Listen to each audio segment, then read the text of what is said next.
ಕಾಲಿಗೆ ಚಪ್ಪಲಿ ಬೇಕಾ ಶುಚಿಯಾಗಿರಬೇಕು ನಾವು ಲಕ ಲಕ ಅನ್ನಬೇಕು ಶುಚಿಯಾಗಿರಬೇಕು ನಾವು ಲಕ ಲಕ ಅನ್ನಬೇಕು ವಾರದೊಳೊಮ್ಮೆ ಉಗುರು ಕಟಾವು ವಾರದೊಳೊಮ್ಮೆ ಉಗುರು ಕಟಾವು ಆಗಾಗ ಶುದ್ಧಿ ಕಣ್ಣಿನ ತಾವು ಆಗಾಗ ಶುದ್ಧಿ ಕಣ್ಣಿನ ತಾವು ಬೆರಳ ತಿರುವುದಿರು ಮೂಗಿಗೆ ಬೆರಳ ತಿರುವುದಿರು ಮೂಗಿಗೆ ಎರಡೋ ತಿಳಿದು ಉಜ್ರಣ್ಣ ಅಲ್ಲಿಗೆ ಶುಚಿಯಾಗಿರಬೇಕು ನೀವು ಲಬೇಕು ಶುಚಿಯಾಗಿರಬೇಕು ನಾವು ಲಕ ಲಕ ಅನ್ನಬೇಕು.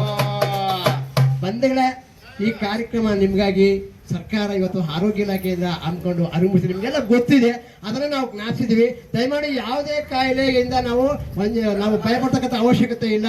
ಎಲ್ಲ ಕಾಯಿಲೆಗೂ ಕೂಡ ಚಿಕಿತ್ಸೆ ಇದ್ದಾವೆ. ಪ್ರತಿಯೊಬ್ಬರು ಕೂಡ ಸರ್ಕಾರಿ ದವಾಖಾನೆಗೆ ಹೋಗಿ ಭೇಟಿ ನೀಡಿ ಸಮಸ್ಯೆ ಬಂದಾಗ ಆ ಸವಲತ್ತುಗಳನ್ನು ಪಡ್ಕೊಳ್ಬೇಕು ಅಂತ ಕೇಳ್ಕೊಡ್ತಾ ಈ ಕಾರ್ಯಕ್ರಮಕ್ಕೆ ಅನುವು ಮಾಡಿಕೊಟ್ಟಂತಹ ನಮ್ಮ ವೈದ್ಯಾಧಿಕಾರಿಗಳಿಗೆ, ನಮ್ಮ ಆಶಾ ಮತ್ತು ಅಂಗನವಾಡಿ ಕಾರ್ಯಕರ್ತರಿಗೆ, ಗ್ರಾಮದ ಎಲ್ಲ ನಮ್ಮ ಅಣ್ಣಂದಿರಿಗೆ ವಿಧಾನವನ್ನು ಅಳವಡಿಸಿದ್ದಾರೆ.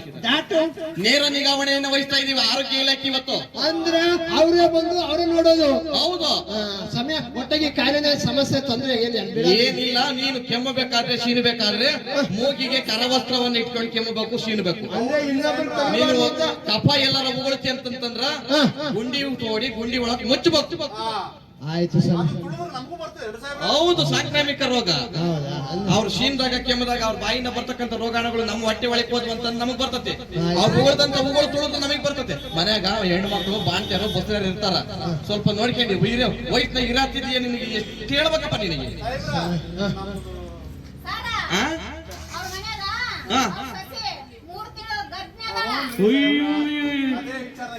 ಏನಮ್ಮ ನಿಮ್ಮವ್ರಿಗೆ ಯಾರಿಗೆ ಹೇಳಿಲ್ಲೇನಮ್ಮ?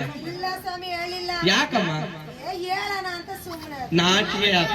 ಅಯ್ಯೋ ನಾಚಿಕೆ ಅಲ್ಲ. ಒಂದು ಕಾರ್ಡ್ ಕೊಡ್ತೀವಲ್ಲ, ಕಾರ್ಡ್ ಯಾವ್ದು ಅಂತ ಗೊತ್ತಿಲ್ಲ ನಿಮಗೆ?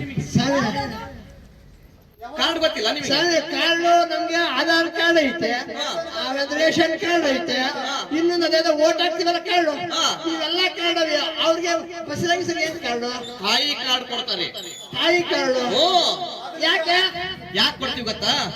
ಯಾವ್ಯಾವ ಪೌಷ್ಟಿಕ ಆಹಾರ ತಿನ್ಬೇಕು, ಯಾವ ಟೈಮಿಗೆ ಬಂದು ಚುಚ್ಚುಮದ್ದುಗಳನ್ನ ಹಾಕ್ಸ್ಕೊಳ್ಬೇಕು, ತಪಾಸಣೆಗೆ ಯಾವತ್ತು ಬರ್ಬೇಕು ಅಂತ ವೈದ್ಯಾಧಿಕಾರಿಗಳು ಅದ್ರೊಳಗಡೆ ಬರೀತಾರ. ಅದಕ್ಕೋಸ್ಕರ ಆಸ್ಪತ್ರೆಯವರು ಅದರಲ್ಲಿ ತಿಂಗಳಿಗೆ ಏನೇನು ತಗೋಬೇಕು ಅಂತ ಬರೆಯೋದು ತಾಯಿ ಕಾರ್ಡ್. ಗೊತ್ತಾಯ್ತಲ್ಲ?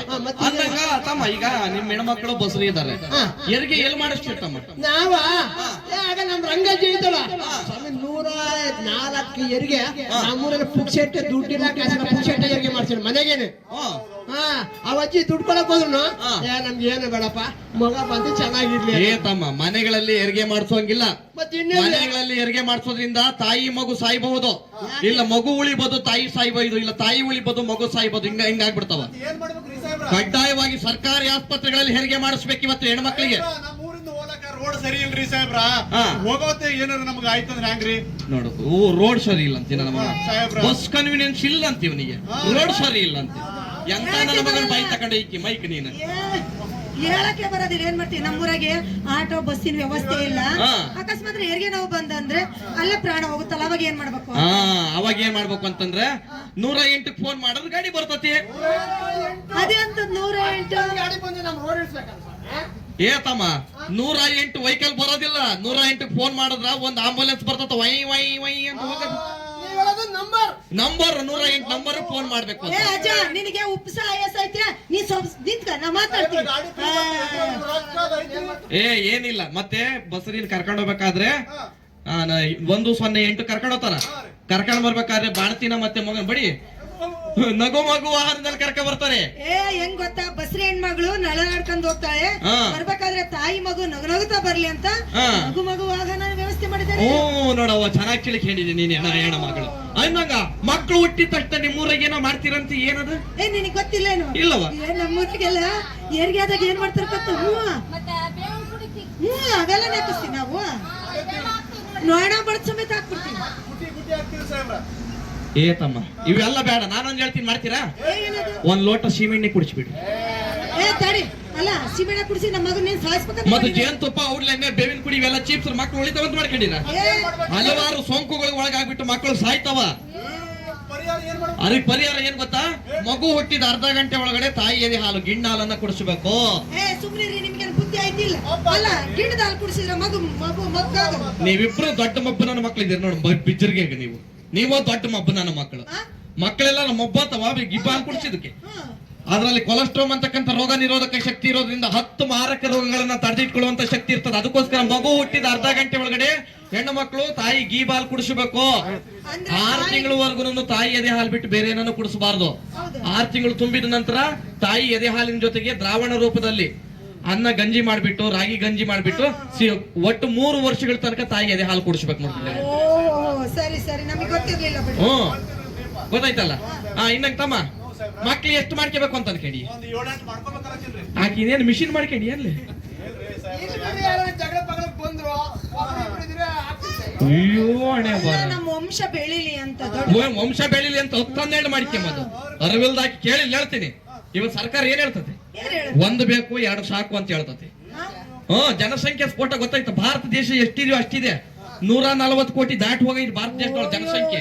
ಅಲ್ಲ, ಏನ್ ಮಕ್ಕಳನ್ನ ತಡೆಗಟ್ಟಬೇಕಂದ್ರೆ, ಮುಂದಕ್ಕೆ ಆಗದಿದ್ದ ತಡೆಗಟ್ಟಬೇಕಂದ್ರೆ ಏನ್ ಮಾಡ್ಬೇಕು? ಗಂಡು ಮಕ್ಕಳು ಹೆಣ್ಣು ಮಕ್ಕಳು ವ್ಯಾಸೆಕ್ಟಮಿ ಟ್ಯೂಬೆಕ್ಟಮಿ ಅಂತಕ್ಕಂಥ ಆಪರೇಷನ್ ಮಾಡಿಸ್ಕೋಬೇಕು. ಅಂದ್ರೆ ಹೆಣ್ಮಕ್ಳು ಬದಲು ಗಂಡು ಮಕ್ಳು ಮಾಡಿಸ್ಕೋಬಹುದು, ಇಬ್ರು ಮಾಡಿಸ್ಕೋಬಹುದು. ಏನಾಗ ಹೊಟ್ಟೆ ಕೊಯ್ಯಂಗಿಲ್ಲ, ಹೊಲಿಗೆ ಹಾಕಂಗಿಲ್ಲ, ಏನಿಲ್ಲ. ಲೇಸರ್ ಟ್ರೀಟ್ಮೆಂಟ್ ನೋಡ್ಕೊಂಡಿರಿದು ಏನಾಗಲಿ. ಅದಕ್ಕೋಸ್ಕರ ಗಂಡು ಮಕ್ಳಿಗೆ ಸಹಾಯಧನ ಕೊಡ್ತಾರೆ. ಸರ, ಇವಾಗ ಮಕ್ಕಳಾಗಿರ್ತವೆ, ನಮ್ಗೆ ಅಷ್ಟು ಬೇಗ ಮಕ್ಳು ಬೇಡ, ಒಂದಾದ್ಮೇಲೆ ಇನ್ನ ಸ್ವಲ್ಪ ದೂರ ಅಂತರ ಕಾಪಾಡ್ಕೊಳ್ಬೇಕು ಅಂತ ಹೇಳಕ. ಒಂದು ಮಗುವಿನಿಂದ ಇನ್ನೊಂದು ಮಗುವಿಗೆ ಎಷ್ಟು ಅಂತರ ಕಾಪಾಡ್ಕೊಂತೀರಿ ನೀವು? ವರ್ಷಕ್ಕೊಂದು ಹಂಗ ಮಾಡ್ಕೊಂಬಂಗಿಲ್ಲ. ಮೊದಲನೇ ಹೆರಿಗೆಯಲ್ಲಿ ಹೆಣ್ಮಕ್ಳಿಗೆ ಬೇಕಾದಷ್ಟು ರಕ್ತಸ್ರಾವ ಆಗಿರ್ತದೆ. ಆ ರಕ್ತ ಮತ್ತೆ ಮರುಕಳಿಸಬೇಕು ಅಂತಂದ್ರೆ ಕನಿಷ್ಠ 3 ವರ್ಷಗಳ ಅಂತರವನ್ನು ಕಾಪಾಡ್ಕೊಳ್ಬೇಕು ಗಂಡ ಹೆಂಡತಿ ಇಬ್ರು. ಅದಕ್ಕೆ ಅಂತ ಅಂದ್ಬಿಟ್ಟು ಆರೋಗ್ಯ ಇಲಾಖೆಯಲ್ಲಿ ಕೆಲವೊಂದಿಷ್ಟು ಐಟಮ್ಗಳು ಅದಾವ. ಹೆಣ್ಣು ಮಕ್ಕಳಿಗೆ PPIUCD ಅಂತಕ್ಕಂಥ ಕಾಪಟ್ಟಿಗಳನ್ನ ಅಳವಡಿಸ್ತಾರ. ಚಾಯ ಅಂತಕ್ಕಂಥ ಗುಳಿಗೆಗಳನ್ನ ಕೊಟ್ಬಿಟ್ಟು ಅಂತರವನ್ನ ಕಾಪಾಡ್ಕೊಳ್ತಾರ. ಇನ್ನೊಂದು ಅಂತರ ಅಂತಕ್ಕಂಥ ಇಂಜೆಕ್ಷನ್ ಗಳನ್ನ ಹಾಕ್ಬಿಟ್ಟು ಅಂತರವನ್ನ ಕಾಪಾಡ್ಕೊಳ್ಬಹುದು. ನಮ್ಮ ಆರೋಗ್ಯ ಇಲಾಖೆಯಿಂದ ಇಷ್ಟೊಂದು ಸವಲತ್ತು ಐತೇನು? ಅಲ್ಲ, ಇಷ್ಟೊಂದು ಸವಲತ್ತು ಇದ್ಮೇಲೆ ನಾವ್ ಯಾಕೆ ಎದುರ್ಬೇಕು? ಅಲ್ಲಿ ತಾಯಿ ಮಗು ಮರಣ ಸಂಭವಿಸುತ್ತೆ. ಇದನ್ನೆಲ್ಲ ತಪ್ಪಿಸ್ಬೇಕಂದ್ರೆ ವರ್ಷದಿಂದ 3 ವರ್ಷದವರೆಗೂ ಅಂತರ ಕಾಪಾಡ್ಬೇಕು. ಮತ್ತೆ ಸರ್ಕಾರಿ ಆಸ್ಪತ್ರೆಗಳಿಗೆ ಹೆರಿಗೆ ಮಾಡ್ಬೇಕು. ಮತ್ತೆ ಕ್ಷಯ ರೋಗದಿಂದ ಬಳಲಬಾರ್ದಂತ ಪಾಪ ಅವರು ದುಡ್ಡು ಕಾಸು ಕೊಡ್ತಾರೆ. ಇಷ್ಟೆಲ್ಲ ಪೋಷಣ ಅಭಿಯಾನದ ಅಡಿಯಲ್ಲಿ ಹೆಣ್ಮಕ್ಳಿಗೆ, ಗರ್ಭಿಣಿ ಹೆಣ್ಮಕ್ಳಿಗೆ ಅಲ್ಲ ಏನು ಅಂಗನವಾಡಿ ಕೇಂದ್ರಗಳಲ್ಲಿ ಅನ್ನ ಆಹಾರಗಳನ್ನೆಲ್ಲ ಕೊಡ್ತಾರೆ. ಈಗ ಅನ್ನ ಆಹಾರ ಕೊಡಲ್ಲ, ಅದು ಕೊಡೋದಿಲ್ಲ. ಮನೆಗೆ ರೇಷನ್ ಕೊಡ್ತಾರೆ. ಮತ್ತೆ ಒಂದು ಮಗುಗೆ 5,000 ಆದ್ರೆ, ಎರಡನೇ ಮಗು ಹೆಣ್ಮಗು ಆದ್ರೆ 6,000 ಸಮೇತ ಆಗ್ತಾರೆ. ನೋಡಪ್ಪ, ಕೇಳಿದೇನಪ್ಪ ಈಗ ಯಮನ್ ಮಾತು. ಗೊತ್ತಾಯ್ತಲ್ಲ? ಇಷ್ಟೆಲ್ಲ ಯೋಜನೆಗಳು ಸರ್ಕಾರ ನಮಗೋಸ್ಕರ ತಂದಿರ್ತವೆ. ನಾವು ಸದುಪಯೋಗ ಮಾಡ್ಕೊಂಡಂಗೆಲ್ಲ ದುರುಪಯೋಗ ಮಾಡ್ಕೊಂಡು ಕುಂದ್ರಕ್ಕಾಗ್ತದೆ. ಸದುಪಯೋಗ ಮಾಡ್ಕೋಬೇಕು.